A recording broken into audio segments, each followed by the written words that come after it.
Good morning, my dear friends. This morning, our gospel is challenging us and calling us to be salt of the earth and light of the world. To be salt means to give flavor to our community, to our world, to our family. And this is our calling. Christians, we should not be the reasons why the world is spoiling. And I ask myself, why using the soul as a description? Why we are called to be salt? What's the importance of salt? You know, during the time of Jesus, salt was one of the most important commodity. Because salt is their wage before, their salary before. That's where the word salary came from. When you work before,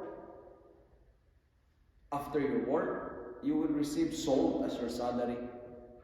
It's very important. And three major functions of salt.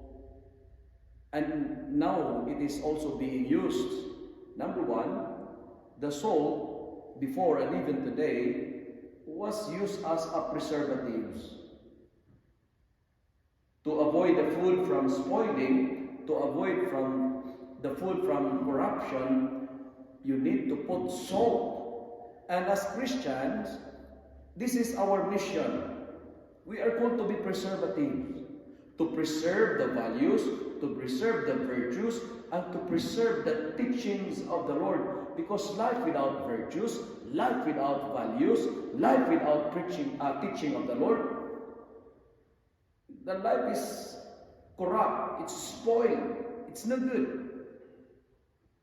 And nowadays, sometimes we lost our morality, we lost our sense of God, we lost good Christian behavior, and the world is turning into tasteless. World is spoiling. That's why the challenge for you and for me is we need to preserve the gospel values. We need to preserve the teachings of the Lord. Aside from being a preservative, salt was also used as a medication. It is used for healing. It is an antiseptic. That's why to stop the bacteria from spreading, you need to put salt. I do not know if you know that one. You know, it is a medication. And we are called to be salt. We are called to be salt. We are called salt. I mean, we are salt of the earth because we are called to be stoppers of bacteria.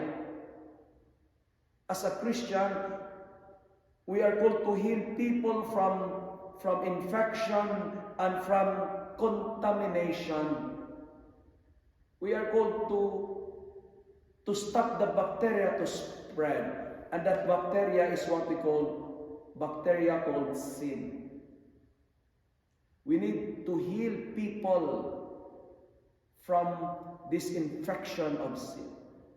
Aside from being a preservative, aside from being a medication, salt was also used as a seasoning. And seasoning meaning to give flavor, to give taste. And this is our mission. Our mission is to make the world a better place to live.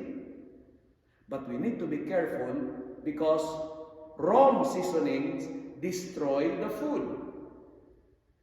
And perfect salt, the best salt, can be provided not by entertainments, not by hedonistic attachments or pleasures, not by alcohol, not by gambling, not by toxic relationships, not by inordinate attachment, not by bad habits, because these are salty seasonings. These do not guarantee a tasteful and meaningful life. And our life will be salty if Jesus is not the right seasoning.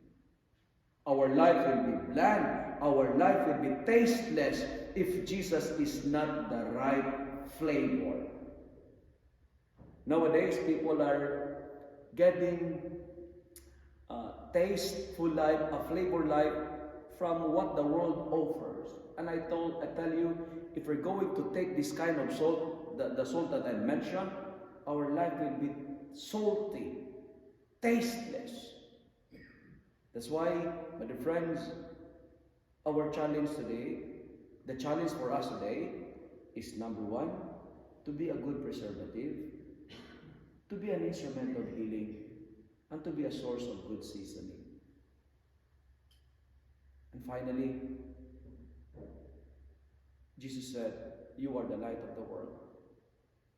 Our world is in desperate need of light because there is a tremendous amount of darkness brought about by pain, brought about by sickness, brought about by loneliness, brought about by injustice, brought about by indifference. Be the light, meaning to say, shine. Let us dispel the tyranny of darkness by turning on the radiance of our kindness. Light up people's darkness by our good example. We do good not so that people will appreciate us. We do good so that they will give glory to God. The purpose of doing good is for people to glorify the Lord.